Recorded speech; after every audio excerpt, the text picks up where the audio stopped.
What's going on, everybody?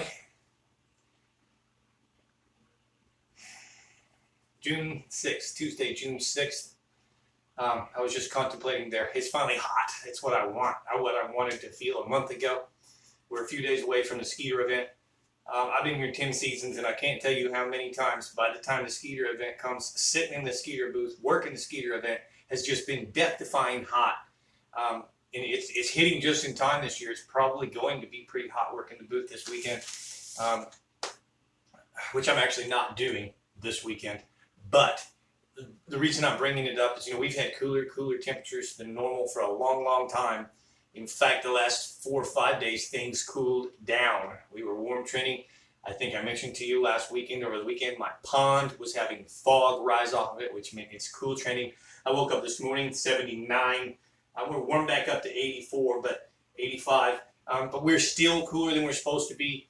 We had another, not a cold front, but a north front come through over the weekend. It brought us, I left the lake level last week on here, 402.17 on Thursday when we talked. Well, it got down even a little lower through the weekend and then came back up a whole another inch again. So we're still doing that Texas two-step. Warm trend, cool trend, warm trend, cool trend, warms up a little, falls a little, lake starts to fall, re-rises, starts to fall, re-rises. It's been crazy.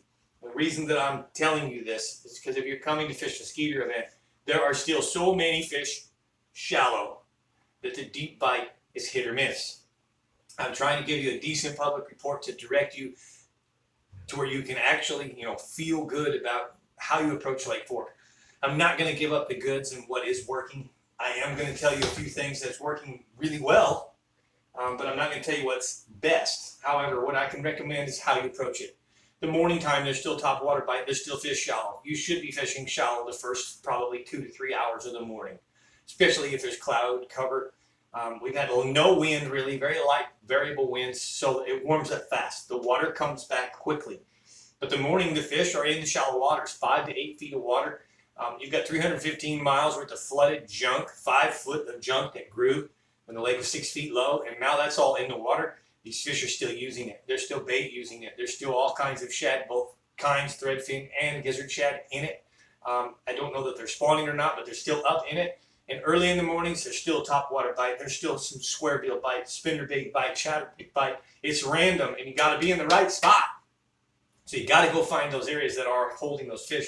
They're not staying in there. So certain coves, certain pockets, those fish are moving in the nighttime, in the morning, the cool water sinks. By the time it starts to warm up, 10, 11, 12 o'clock, they pull out. All right? So this is some decent information so I can help you.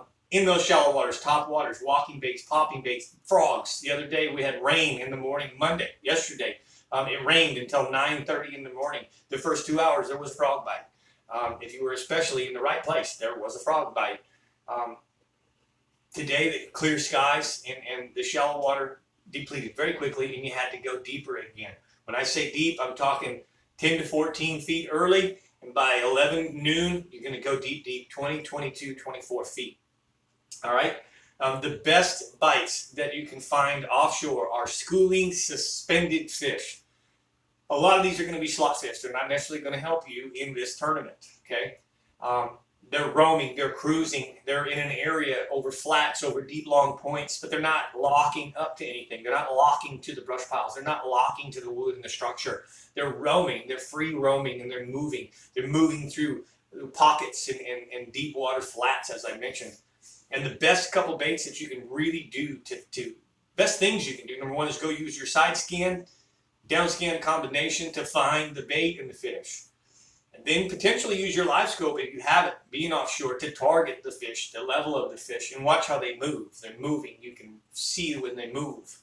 360 scan can help a little with that. But crankbaits and spoons, those are your best bites. I'm going to go ahead and show you what I would throw crankbait-wise, just because. Early in the morning, I'd be throwing a square bill, real shallow, like a chartreuse blueback. As the day progresses, I'm going to go to a 6XD, 8XD, and or a 10XD. My couple favorite colors are just going to be like clown, blueback herring, blueback chartreuse, sexy shad by Kevin Van Dam, Those are going to be your basic colors that are going to be good for the crankbait bite. All those there are the 6XD. And I think I'm going to just let you see the difference in the size here. The 10XD. Here's your 10XD. Here's your 6XD. This 10XD done right, thrown right, used on the right line, on the right rod, can be bomb casted, and it can be dredged down to 20 feet. You can reach 20, 22, 24 feet. The 6XD, you know, with 12-pound test, is probably going to reach 10, 12 feet, somewhere in that range, maybe 14 if you really make long casts. But basically, with that being said, those are your best bites cranking, but it can be very expensive on Lake Fork. And it's hit or miss, depends on where you're at and what you're doing. Here's my top water box. I'm going to show the members only a couple cool top waters that are actually working. But here's the deal. I'm going to show you the spoons that you want to choose from. Lake Fork Trophy Lures. Lake Fork Trophy Lures is back, and man, they're hot. The baits are hot. The new colors are coming out with new baits that'll be in the future.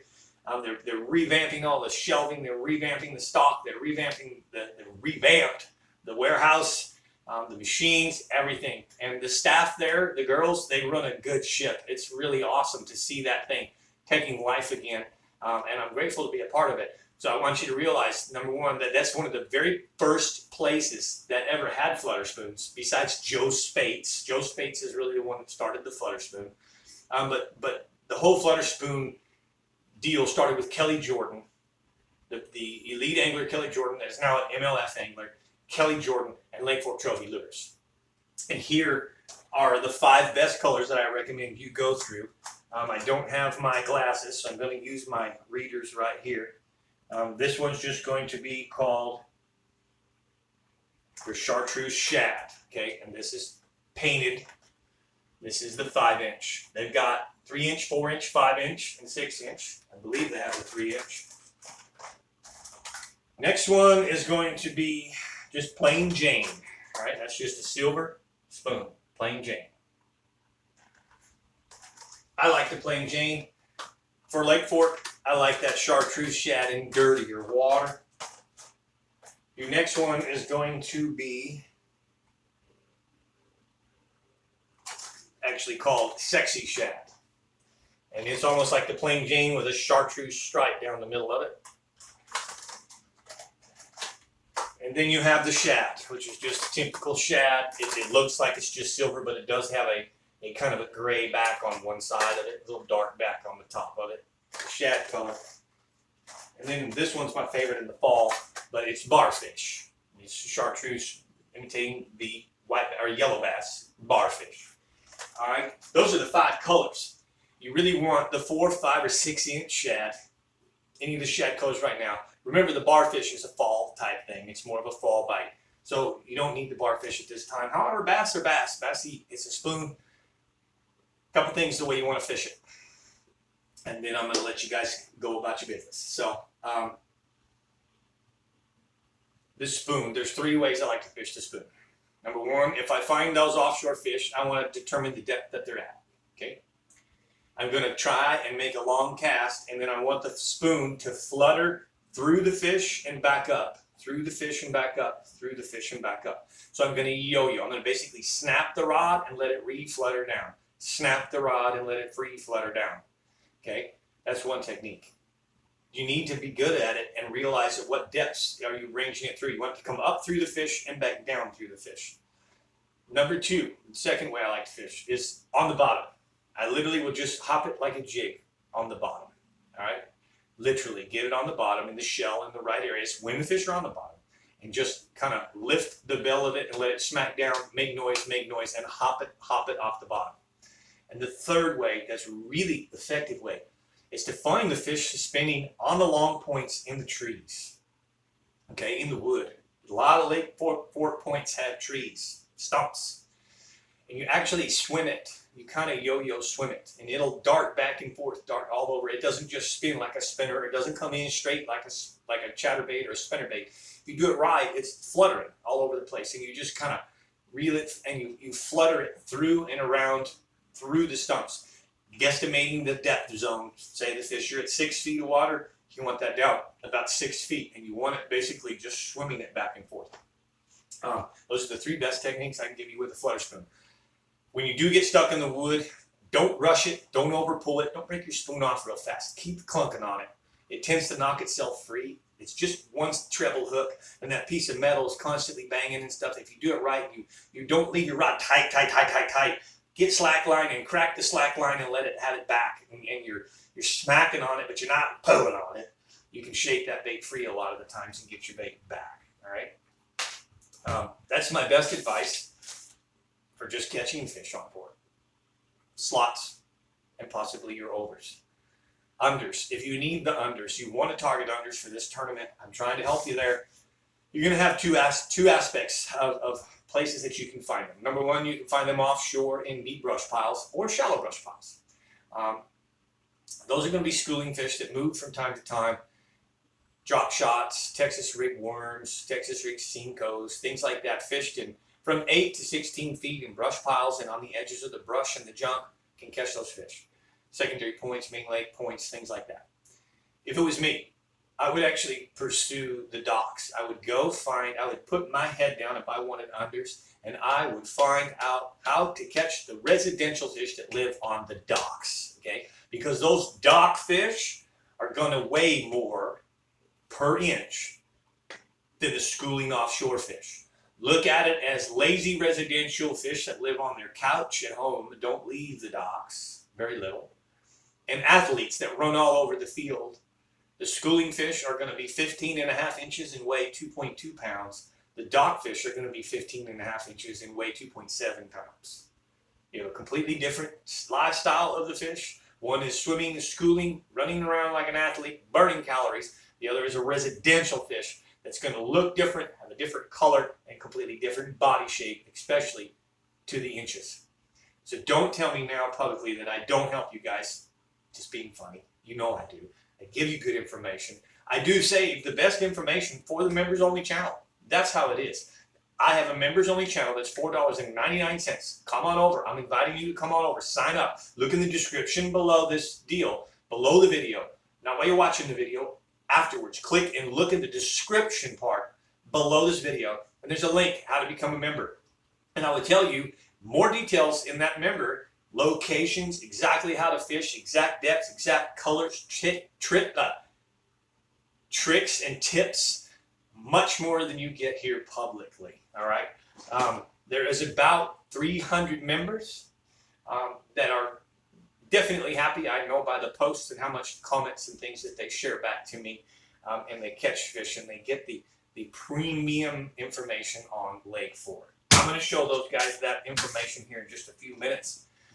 Some of the best baits that are catching the big fish right now, beyond the crankbaits and spoons, which I shared with you.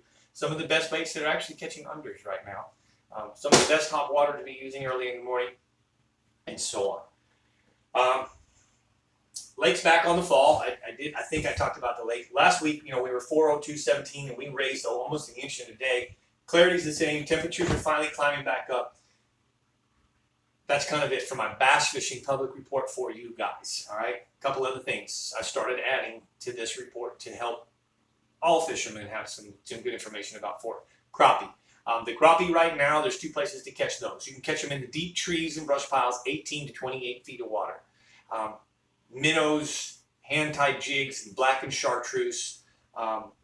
Those are your best 2 baits right there. Live minnows, or even the hand-tied jigs with a minnow tipped on them. Also the bridge pylons. A lot of the bridge pylons are starting to have fish the same. They're a little bit shallower on the bridge pylons. It's kind of nice because you can actually tie up to the bridge and be in the shade. The key is you want to fish the bridge pylon that you have to cast to, not the one that you're on. All right? They don't want it vertical. They want it. Crappie like to follow. They like to chase. And so you want to be able to fish the bridge pylon, get close to the bridge pylon, cast past the bridge pylon, let that bait fall down to the pylon and swim it by them. Make them come chase it. That's one of the tips that I've heard from one of the very best out there, Mr. Jackie Wiggins. Catfish. If you like catfish, you want to eat catfish, you want to fill up your freezer. Lake Fork is the place to do it. All you got to do is go to this go to the feed store and get your cattle cubes or sour maize. Pick a spot. You know what's the best thing to do? If you got spot lock on your trolling motor, you might want to use your spot lock. Man, I'd rather just go find a stump that's in a creek swing, about 18, 22 feet. Pour around that stump so that you can tie to that stump with your boat, tie to that stump. Now your hand's free completely. You don't have to worry about a trolling motor or anything in the water. Pour that sour maize or cattle cube out the day before you go. And I'm telling you, you can literally clean up 25 fish per person. You can catch 100 to 200 catfish in just a few hours if you do that right. About 5 pounds of sour maize or 5 pounds of cattle cubes per spot. You will have hundreds of fish there the next day, all from 8 inches to 3 pounds, 17, 18 inches. Good eating channel catfish. So I hope that, guys, helps you out some too with a little more fishing information about Lake Fork. All right, that's the report. It's Tuesday the 6th. Thursday, I'll be back with a little more information. Probably get you guys another boost for the getting ready for the Skeeter event, which is this weekend. Skeeter event this weekend, Saturday and Sunday. All right, I'm Mike McFarland, the Lake Fork Guide. Appreciate you watching. See you Thursday.